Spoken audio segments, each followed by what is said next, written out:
Hello, everybody, and welcome back to a brand new episode of Danny and Courtney Talk About.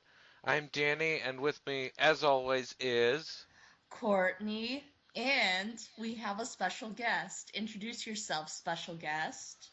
Hi, you guys already know me. I'm Anna, and I just came back. This is actually my first time being in an episode with you guys. Yes, we're so glad you could join us. And as always, Courtney, it's always wonderful for you to join us as well. Yes. Now, today's episode is actually going to be special because this was actually a request by you, Anna. Yeah, I was the one that suggested you guys to do this movie because I felt like this one deserved to be talked about. And so we shall talk about. The movie Yes. in question is a movie called Romeo and Juliet, Sealed with a Kiss.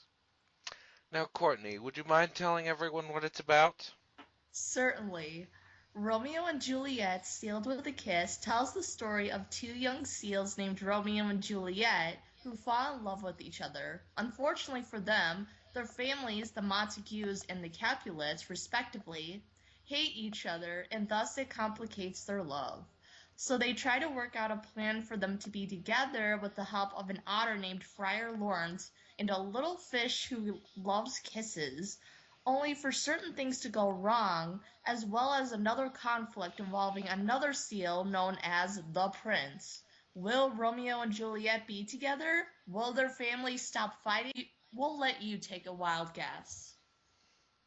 Yep, that's the story in an oyster shell.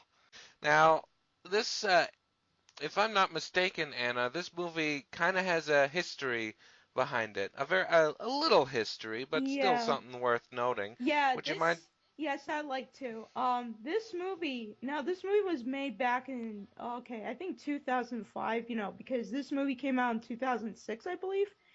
But I could be wrong. I'm gonna look up the date in a little bit. But yeah, now this whole movie was made by one person and one person only, Phil Niblink. Now he was a former Disney animator who didn't he like stop for a while and then like he went on to do like his own stuff. But yeah, and then uh and then eventually he decided to make this movie.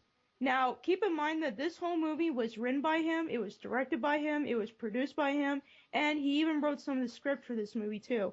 The only thing he didn't do was the voice acting. But he did play one role, and that was for the prince. Yep. And I think he, AKA our antagonist of the film. yeah, and I think he didn't do the music for the movie either. Yeah, I think the music was stock music if I remember, but Yeah, Yeah, because royalty free music. yeah, the music kept replaying several times in like some scenes, so you're right. yes, although we'll get to that more of the music in a little bit. So yeah, right off the bat, I'll give the movie credit where where it's due in that it is impressive that one person managed to do an entire feature film mostly by himself.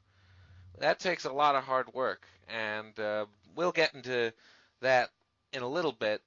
At the same time, though, I think this might also kind of worked against him doing it mostly by himself.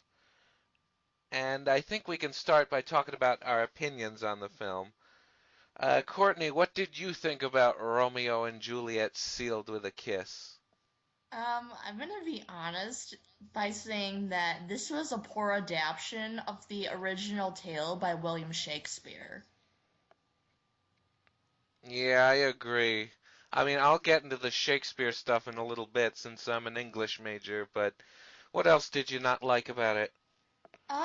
Well, I didn't really care for the characters, like especially like Romeo's friends. I didn't really Oh, think care for them either, and Anna, what did you think about this movie? Well, I'm gonna be honest. This movie, for me, it's like a movie I can watch over and over again just because of how laughably bad it is. To me, I'd say it's like it's one of those so bad it's so good movies next to The Room, Mac and Me, and all those other memorable bad movies. But on a critical level, this is definitely not a good movie. I mean, there's just so many problems to it. But we're gonna go into that for a little bit. But just alone as an adaptation, which I agree with Courtney, it's not a very good one. And I mean, people argue that if you make stuff like this like over and over again, it becomes cliche, and I don't believe that's true to an extent. I mean, any story from old to new can be good, but it really depends on how someone tells it and if they bring something new to it.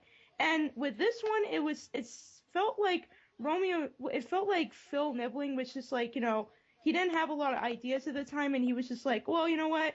I'm gonna take this one story that's been done so many times, but I'm gonna do a really bad job with it, and that's just the case with this movie. Mhm.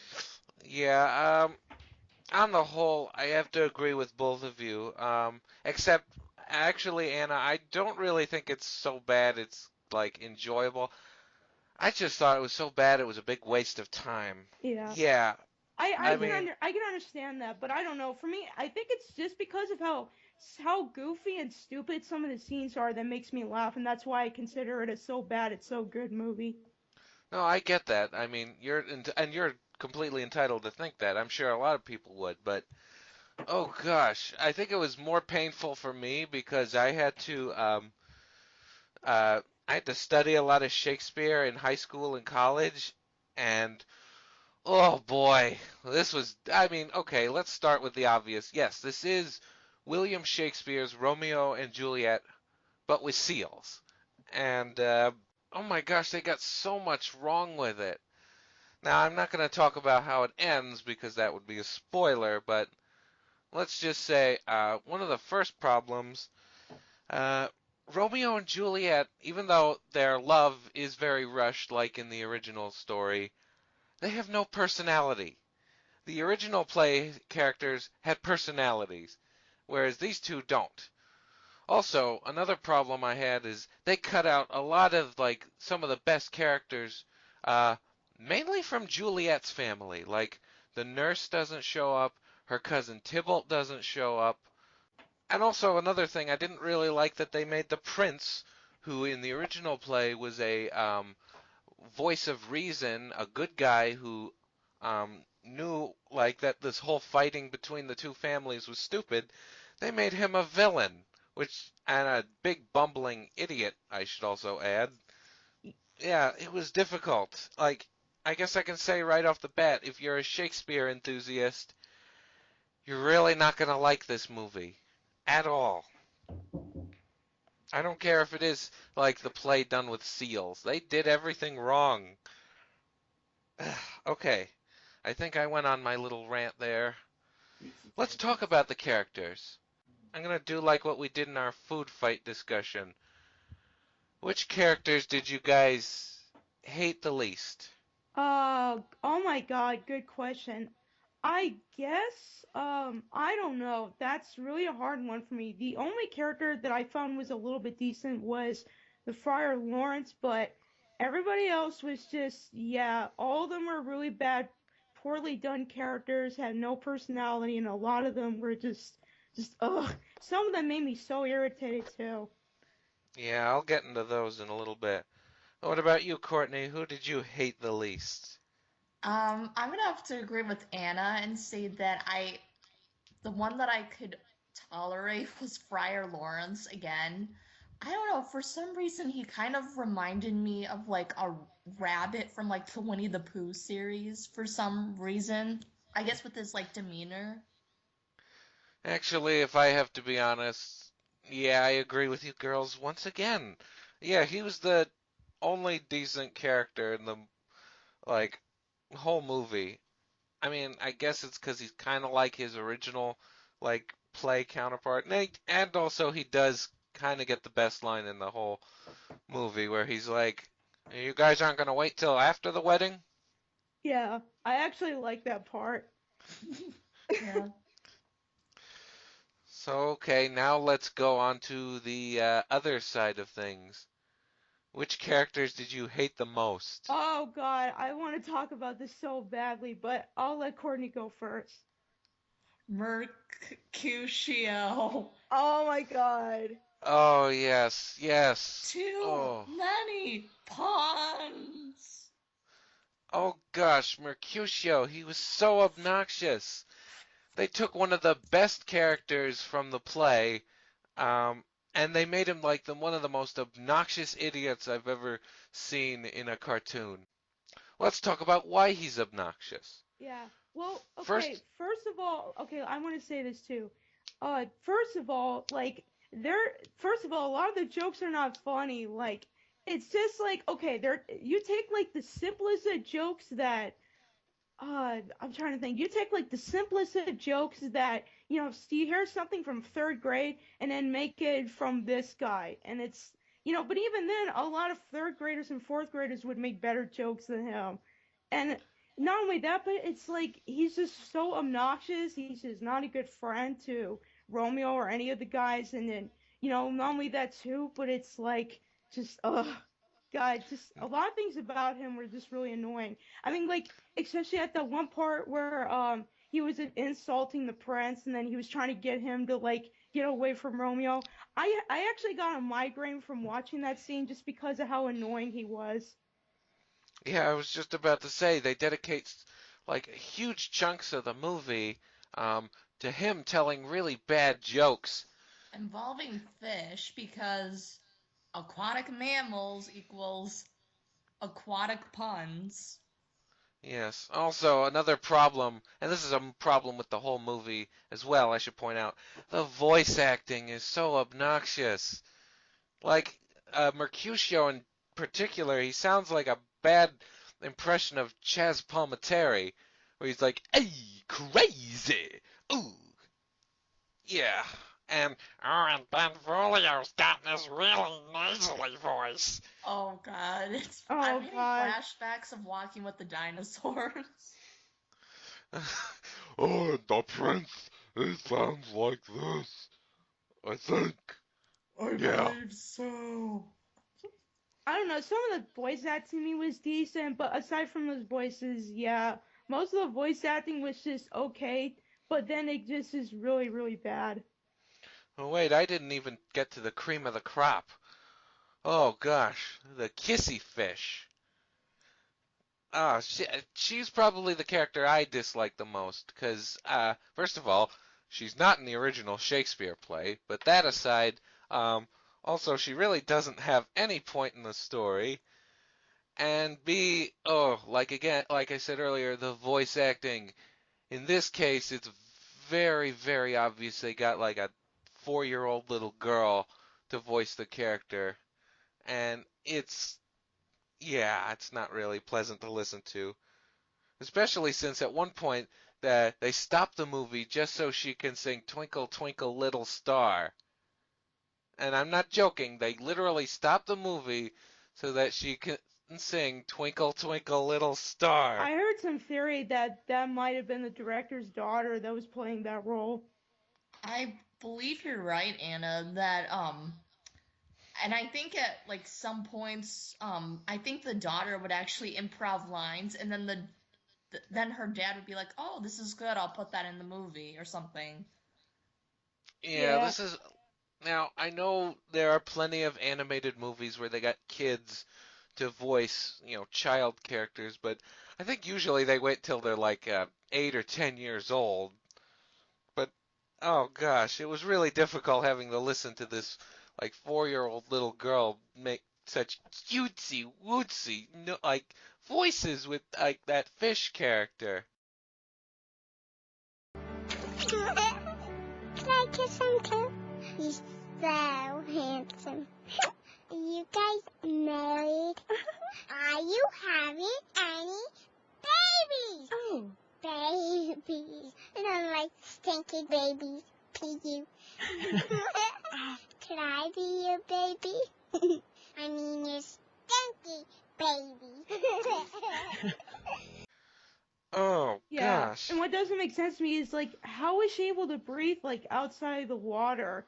And that like at the one point where she was like, I don't like the ocean. It's too wet. I was like, you're a fish. Yeah, why would a fish like hate being in the water? That's kind of ironic, and it's like logic just went out the window with that scene. Yeah. And it's a real big shame that like all these characters are terrible because like I said earlier, the original play they were all actually pretty good. Even some of like the stronger characters like I said, Mercutio was much better in the original play, as was Benvolio. But I'm just really disappointed they cut out other great characters. Like, how awesome would it have been to have seen like a nurse character or a Tybalt character? He would have been a better villain than the prince. Yeah. I mean, Or go on. I was just say, or how about a Paris like counterpart? Like he's Juliet's original suitor in the play, by the way. Now, how interesting would have those characters have been? Pretty interesting. Actually, I think if they included the characters, it would have not only made the cast have a bit more variety, but at least it would have made the story more interesting.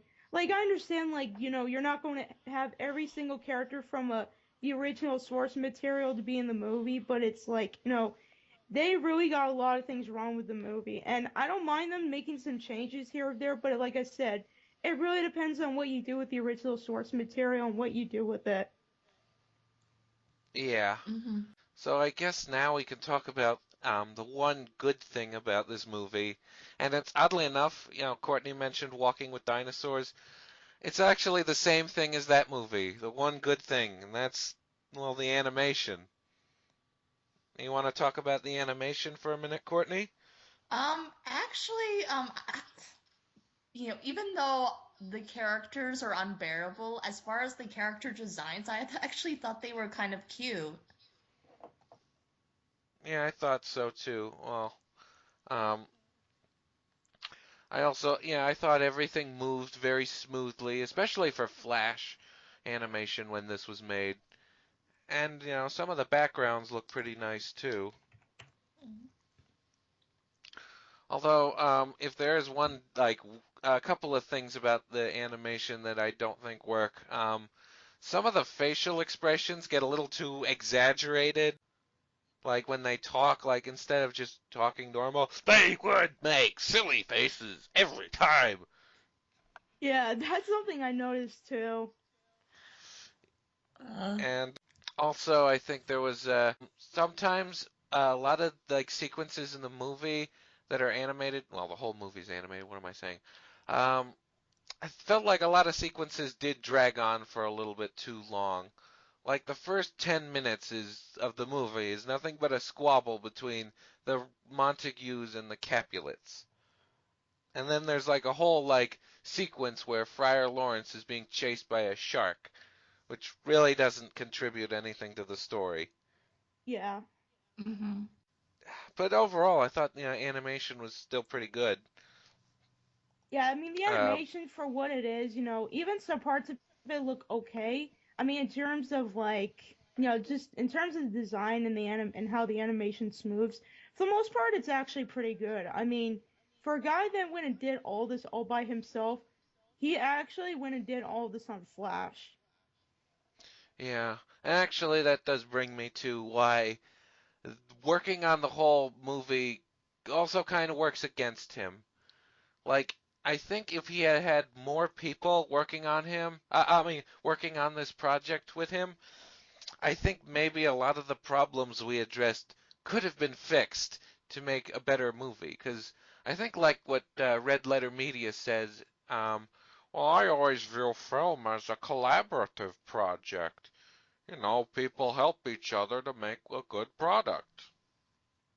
You know what I'm saying? Like, you have Yeah. more people. Yeah, actually a pretty good example is with Don Bluth actually. Like when he started his own animation studio, he at least had help in creating the films that we know of today, even though, towards the 90s they kind of declined in quality, but yeah. Yeah, that's a good point. Oh yeah, another point I forgot to mention. This movie has songs. I think they're all awful. They What are do you think? mediocre. Anna, what do you think about the songs? Oh, the songs. Okay, I now okay, that one song where Romeo and Juliet sing to each other. every time that, like, when I first heard that song and they were like, I love you for who you are, I'm like, okay, you two even barely even know each other. How can you say that when you two haven't even had like 12 days together? I'm like, and then not only that too, but it was just like, it just was just all like, and there's like, like there's no like other like choruses to it. Like there's nothing to add to the song to it.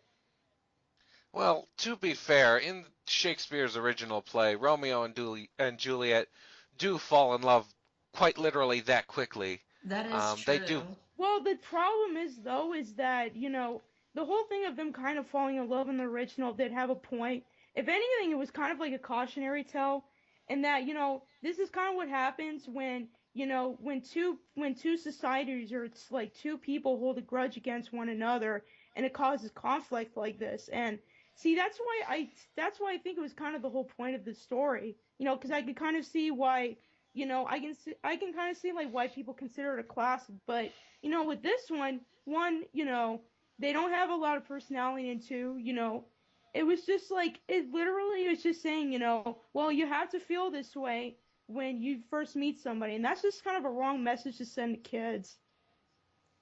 Yeah. Hmm. Oh, and need I mention Twinkle Twinkle Little Star again? Oh no. Uh, but anyway, I think that's enough about that. Why don't we give our final thoughts on the movie? I think we've talked about it enough. So, Courtney, what do you think about this movie overall?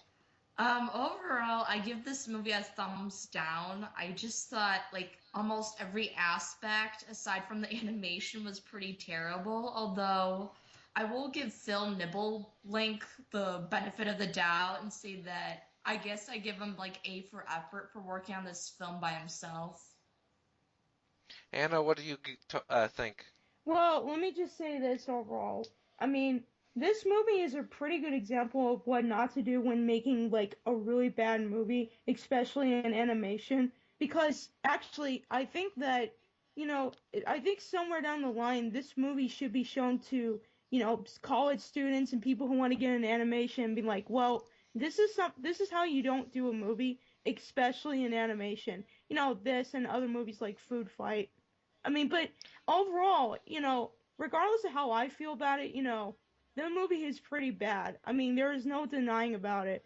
If you want a better adaptation of the original story, I recommend checking out like a bunch of them that are probably way better than this one. What's your thumb rating? I don't know. I guess I would say, I guess a two rating, 2 stars. I'm not sure. We do thumbs up or thumbs down, Or or thumbs sideways. sideways. I guess a thumbs down. I don't know. I'm just kind of used to the whole star rating. That's okay. Yes, overall, I give this a thumbs down as well. I think, yes, it was a huge waste of time. It was really stupid in its concept and its execution. I thought it was not fun. The characters were obnoxious, and it was a big disgrace to William Shakespeare's um, original play. I mean, what are they gonna do next? Macbeth with rhinos, Othello with panda bears, Midsummer Night's Dream with parrots, Hamlet with lions. Oh wait, they did do that already, didn't they? And they That movie. also did another Romeo and Juliet adaptation called Nomeo and Juliet, released in 2011. I haven't seen that yet, but I'm sure it's way better than this. Anyway, yes, if you guys want to see a good movie version of Romeo and Juliet, I would recommend any other version, the Zeffirelli version, I would even recommend the Baz Luhrmann version with um, Leonardo DiCaprio and Claire Danes. I mean, yeah, I know a lot of people have issues with that movie, but hey, at least that one is way more respectful to the text than this movie is. And at least they don't make obnoxious jokes, and at least the movie looks beautiful. Hmm. Yeah. So yeah, bad movie. See any other version. If it's around where you live, by the way, go see the play version. that's always an option as well. So yeah, this is this has been our episode on Romeo and Juliet sealed with a kiss. This is Danny here saying I am awesome. So are you. Courtney is especially awesome for enduring this movie, and Anna is also awesome for enduring this movie too. Thank you. Thanks. And you both are awesome. Thank you. So anyway, let's close out with a more entertaining seal. Enjoyed this seal dancing to Backstreet Boys. Take care, folks. Enjoy.